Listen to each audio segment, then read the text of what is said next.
이라. 아멘. 시글락 같은 현실 속에 여러분들 계십니까? 영혼이 지치고 마음이 무거워서 기도보다 생각이 앞서고 믿음보다 감정이 앞서는 다윗과 같이 이 말씀에 그 시글락과 같은 곳에 여러분들이 좀 서 계십니까? 그렇다면은 우리 이렇게 고백하기 원합니다. 주님, 두려움을 이기게 하시고 다시 믿음으로 걷게 하여 주시옵소서. 멈춰버린 믿음을 깨우시고 다시 주님 앞에 무릎 꿇게 하여 주시옵소서. 우리가 그렇게 주님 앞에 다시 나아가게 되기를 간절히 소망합니다. 저와 여러분들이 시글락에서 여전히 나를 붙잡아 주시고 나를 사랑해 주시고 나를 만나 주시는 그 주님 앞에 한 걸음씩 더 가까이 나가게 되기를 간절히 소망합니다.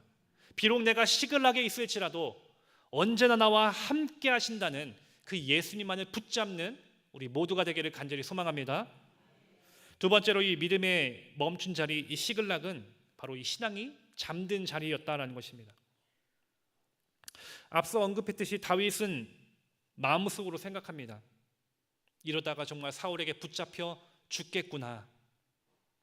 그래서 그는 사울의 손이 미치지 않는 블레셋 땅, 그곳을 피하면 자신의 생명을 지킬 수 있을 것이다 라고 스스로 판단합니다. 그렇게 도착한 곳이 시글락이고 그곳에서 다윗은 1년 4개월을 머무릅니다. 여러분들 1년 4개월 동안 시글락에 머무르면서 모든 광야의 생활에서 처음으로 안전하고 안정되고 평안한 삶을 그때 처음 누렸을 것입니다. 생각해 보십시오. 사울의 위협을 이젠 더 이상 겪지 않아도 되는 곳입니다. 자신을 따르던 600명의 부하들과 함께 쉴 수 있습니다. 평안할 수 있습니다. 안전할 수 있습니다. 어쩌면 다윗의 이 판단은 지휘자로서 아주 현명한 판단처럼 보입니다. 그의 계산은 틀리지 않았고 상황은 안정된 것처럼 보입니다. 어쩌면 칭찬받을 만한 결정을 한 것처럼 보일 수 있습니다. 네, 여러분 여기서 중요한 것이 있습니다. 누가 봐도 잘한 결정이고 탁월한 선택입니다. 근데 중요한 것은 이 모든 과정 속에 하나님이 안 계시다라는 것입니다. 그 어떤 과정 속에서 다윗이 머무는 그 자리에 하나님이 보이지 않으시는 것이죠.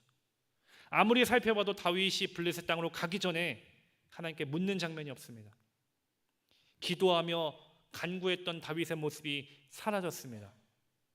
생각합니다. 스스로 판단합니다. 그리고 이것이 최선이다라고 스스로 만족합니다. 그렇게 시글락에 도착한 뒤 다윗은 평안함에 안주하기 시작합니다. 여러분들 생각해 보십시오. 얼마나 평안했겠습니까?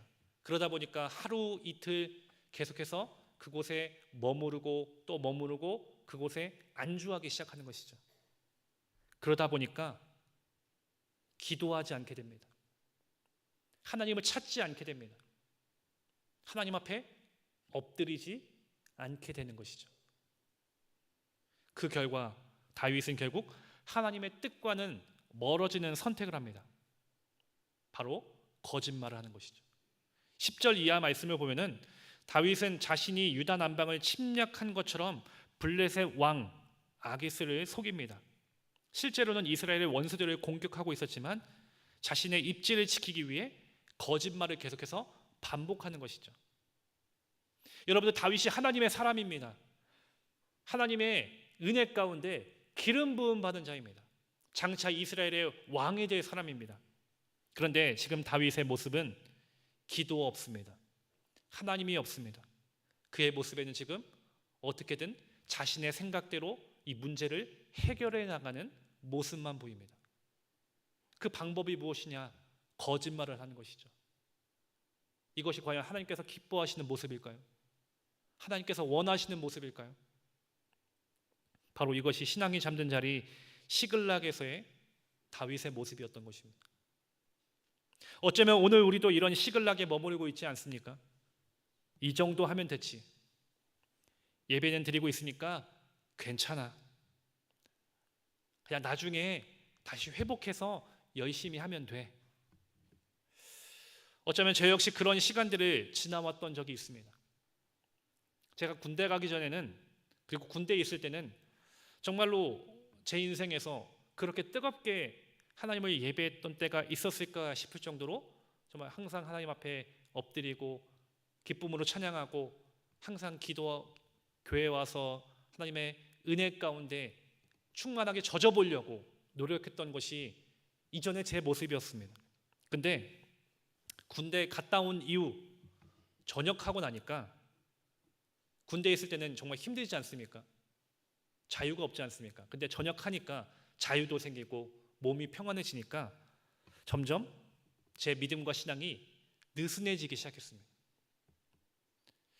예배 나가도 그냥 자리만 지키고 축도 끝나면은 바로 집으로 돌아오고, 점점 예배의 자리, 하나님과 교제하는 그 자리가 아니라 세상을 향해서 즐길 만한 것들을 찾아 나서기 시작했던 것입니다. 지금은 좀 쉬어도 돼. 전역한 지 얼마 안 됐으니까 나중에 다시 하면 되니까 지금은 좀 쉬자. 이랬던 때가 있습니다. 그렇게 스스로 합리화하면서 기도가 멀어지고 찬양이 사라지고 예배는 습관이 되었습니다. 그렇게 믿음이 점점 잠들어가기 시작했습니다.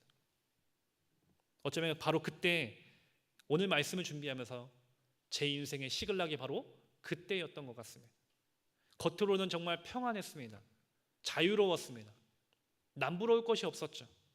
군대도 전역했겠다. 더 이상 어려운 것이 없었죠. 근데 하나님과의 관계 속에서는 오히려 하나님과 멀어지는 시간이었고, 내 영혼은 점점 메말라가는 시간, 그렇게 내 영혼은 점점 잠들어가는 시글락에 있었던 것입니다. 그렇습니다. 기도를 조금씩 내려놓고 말씀을 멀리하고 하나님의 뜻보다 현실과 상황을 더 앞세우기 시작하면 우리의 신앙은 바로 어느새 나도 모르게 영적인 깊은 잠에 빠지게 된다는 것입니다.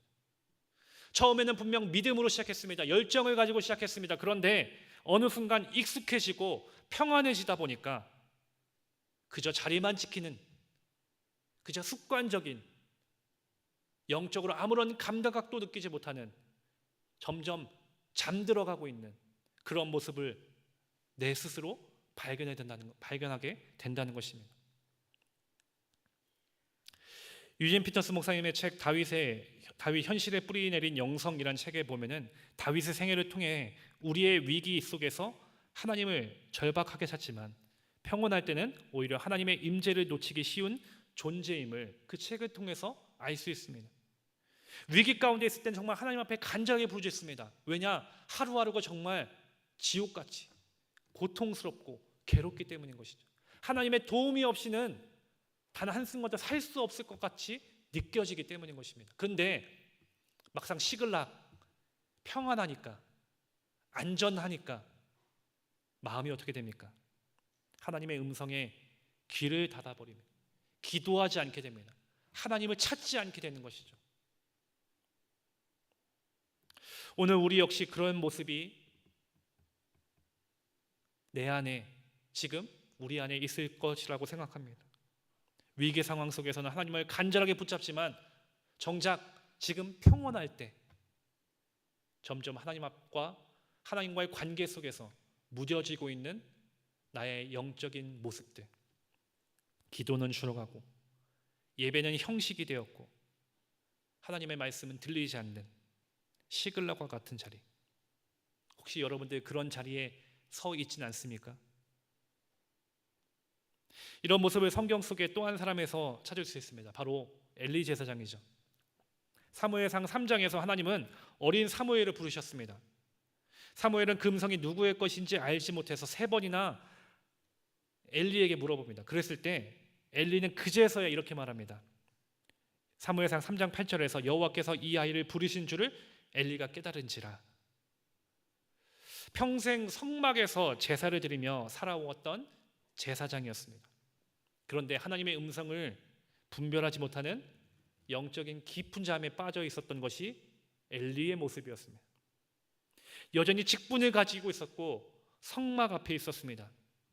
사람들이 봤을 때는 경건해 보이는 모습이었습니다. 그런데 실제적으로 하나님과의 관계 속에서 엘리는 영적인 깊은 잠에 빠져 있었던 것입니다. 성경 그 시대를 이렇게 말합니다. 사무엘상 3장 1절에서 그때에는 여호와의 말씀이 희귀하여 이상이 흔히 보이지 않았더라. 하나님의 말씀이 사라진 시대, 하나님이 침묵하신 것처럼 보이는 시대라고 말할 수 있지만 진짜 문제는 하나님께서 침묵하신 것이 아니라 그 음성을 들을 귀가 잠들어 있었다는 것입니다. 사랑하는 신갈교회 성도 여러분, 시글락에 머물렀던 다윗의 모습은 단지 과거의 이야기가 아닙니다. 하나님의 음성을 듣지 못했던 엘리 제사장의 모습이 단지 엘리만의 모습은 아닙니다. 바로 나의 모습, 오늘 우리의 모습이라는 것이죠. 지금 우리도 신앙은 유지하는 것 같아 보입니다. 그런데 스스로 생각해 봤을 때, 나 스스로 돌아봤을 때 기도는 줄어가고 예배는 자리만 지키는 자리가 됐고 하나님을 향한 그 뜨거웠던 마음은 식어져 버린 지 오래. 그렇게 우리가 시글락이라는 자리에 앉아 있는지도 모릅니다. 지금 여러분들은 바로 그 시글락에 앉아 있진 않습니까? 시글락에 서 있진 않습니까? 그런데 중요한 사실이 있습니다. 하나님은 그 자리에 우리를 그대로 내버려 두지 않으신다는 것이죠. 그냥 영적으로 잠들어서 깨어나지 못하는 상태에 머무르게 가만히 내버려 두지 않으신다는 것입니다. 하나님은 사무엘을 통해서 엘리를 깨우셨던 것처럼 오늘 이 시간에도 오늘 말씀을 통해서 우리를 흔들어 깨우고 계십니다. 믿으십니까? 에베소서 5장 14절에서 이렇게 말씀합니다. 우리 한 목소리로 함께 읽겠습니다. 그러므로 이르시기를 잠자는 자여 깨어서 죽은 자들 가운데서 일어나라. 그리스도께서 너에게 비추이시리라 하셨느니라. 아멘. 그렇습니다. 하나님은 잠들어 있는 우리 영혼을 깨우시는 분이십니다. 믿으십니까? 그 영혼을 흔들어서 다시 일어날 수 있도록 깨우시는 분이심을 믿으시기를 바랍니다. 하나님 없는 평안, 기도 없는 안정 속에 머무르지 않고 다시 깨어나서 하나님 앞에 나아가는 우리 모두가 되기를 간절히 소망합니다. 그렇기 때문에 우리가 해야 할 일은 분명한 것이죠. 멈춰버린 믿음을 다시 일으켜 세우는 것입니다. 무너진 영혼을 다시 주님 앞에 드리는 것입니다. 다시 무릎을 꿇고 하나님의 얼굴을 구하고 다시 말씀에 귀를 기울이는 것, 우리가 해야 할 일인 것입니다.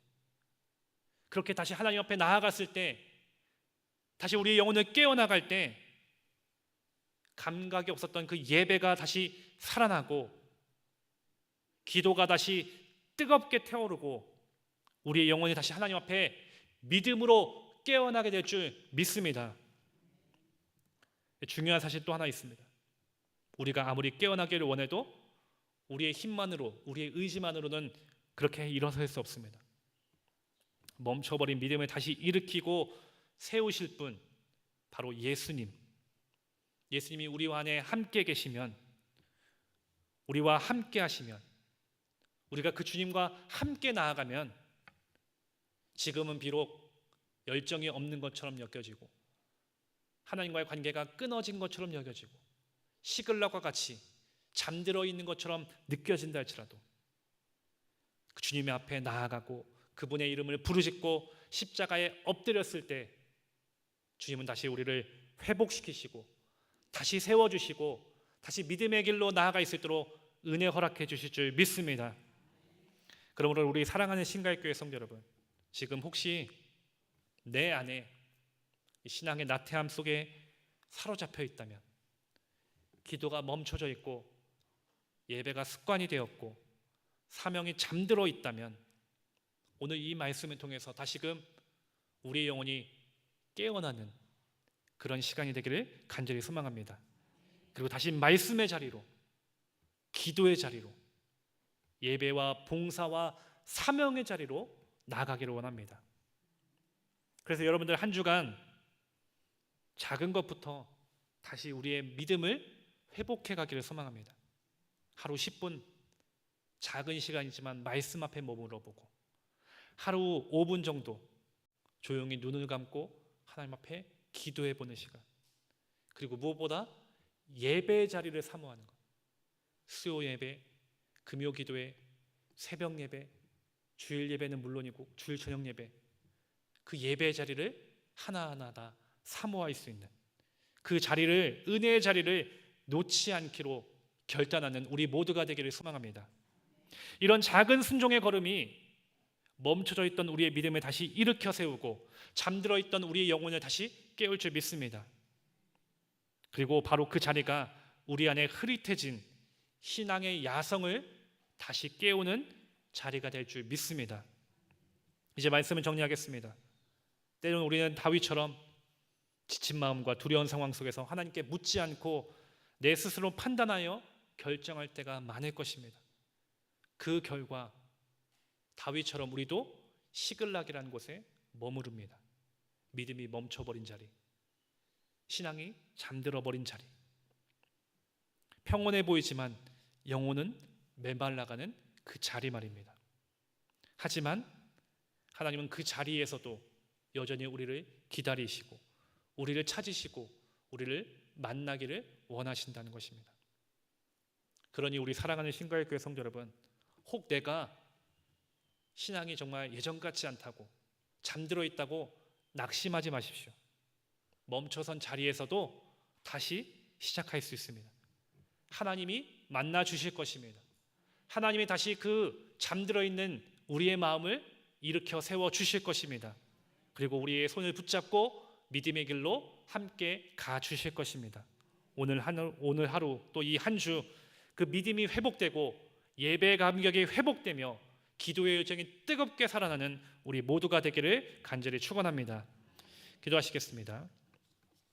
작정언걸 1,000번째 신미복 원사님, 11조 헌금 박옥시 성도님, 작정언걸 1,000번째 심지현 집사님, 심현보 이지양 권사님 들으셨습니다. 하나님 아버지, 오늘 말씀을 통해서 저희 안에 시글락이 있음을 다시 깨닫게 하심을 감사합니다.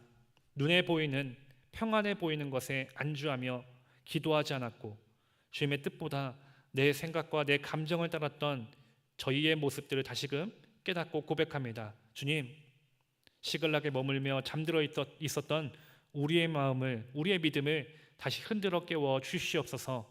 그래서 다시 말씀 앞으로, 다시 기도의 자리로, 다시 예배와 순종의 삶으로 나아가 있을 수 있도록 이끌어 주시옵소서. 주님, 주님 앞에 드린 귀한 손길이 있습니다. 이 손길 하나하나 주님 아시오니 기억하시고 그 간절한 기도 제목들 들으시고 또한 응답하시며 넘치는 은혜와 복으로 역사하여 주시옵소서. 모든 것에 감사합니다. 사랑 많으신 예수님의 이름으로 기도합니다. 아멘. 찬송가 438장 찬송하시겠습니다.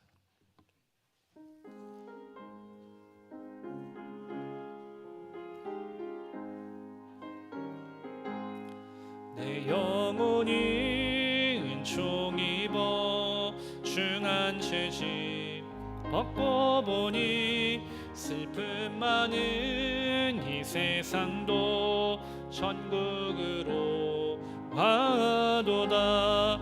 할렐루야 찬양하세. 내 모든 죄 사함 받고 주 예수와 동행하니 그 어디나 하늘나라 주의 얼굴 뵙기 전에 멀리 뵈던 하늘나라 내 맘속에 이루어지니 날로 가깝도다. 할렐루야 찬양하세. 내 모든 죄 사함 받고 주 예수와 동행하니 그 어디나 하늘나라 높은 산이 거친 들이 조막이나 궁궐이나 내 주 예수 모신 곳이 그 어디나 할렐루야 찬양하세. 내 모든 죄 사함받고 주 예수와 동행하니 그 어디나 하늘나라.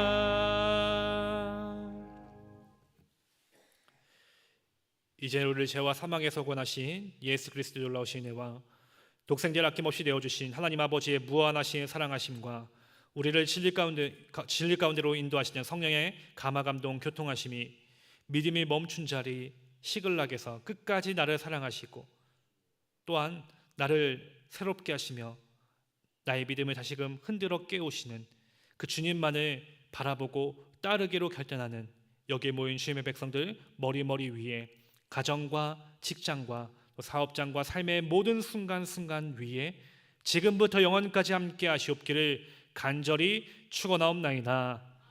아멘.